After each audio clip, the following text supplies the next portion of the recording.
Gentlemen, good to see you both. Eddie, 44.50 would have sounded pretty good a couple of weeks ago. Do you think this is a natural place to lighten up if that's your long-term view is more cautious?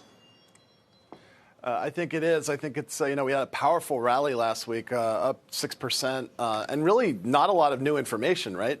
We didn't get a lot of new news from the situation in Ukraine. We didn't get a lot of new news on inflation. We got the Fed rate hike that we knew we were going to get. So we didn't learn a lot new, and yet we had this big move upward. And I think a lot of those risks are still on the horizon, still out there, still remain to play out.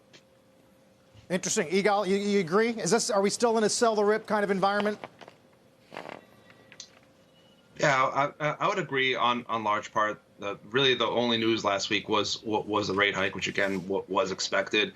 There's still a lot of risk on the horizon coming from a lot of angles: the war in Ukraine, inflation, the health of the consumer, which feels a little bit balanced right now with a strong labor market, but with inflation and rising gas prices, I think there is some risk around the consumer and how healthy the consumer can be for the rest of the year.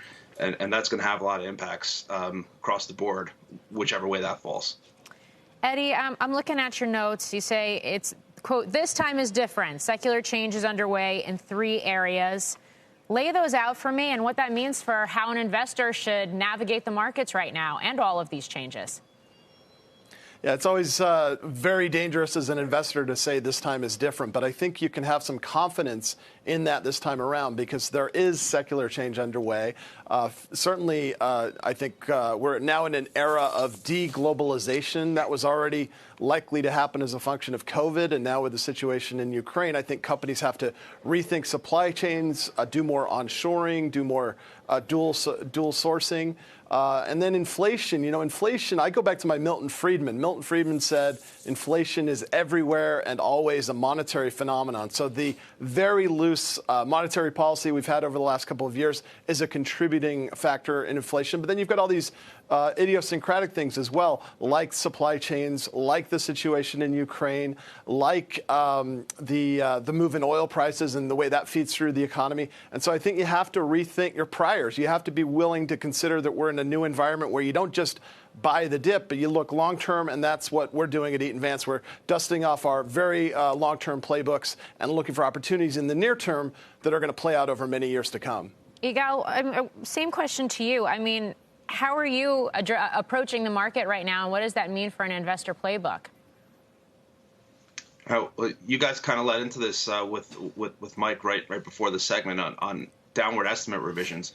We've actually seen a fair amount within my coverage, at least in the tech universe, of downward estimate revisions after the first quarter. Valuations have obviously reset significantly lower than they were kind of at their peak over the last couple of years. The big question now is, are those downward revisions now kind of in a good place, or can they potentially go lower? I think that's what the market really needs to get a good handle on as we go in the next couple of quarters. Again, that comes back to the health of the consumer, what we're seeing around the supply chains, around inflation. I think there's still a lot of unanswered questions that kind of leads to kind of being focused on the best of breed, the highest quality companies right now that maybe have the least risk on downward estimate revisions. But I think we're still in a market where you're focused on the best in class companies.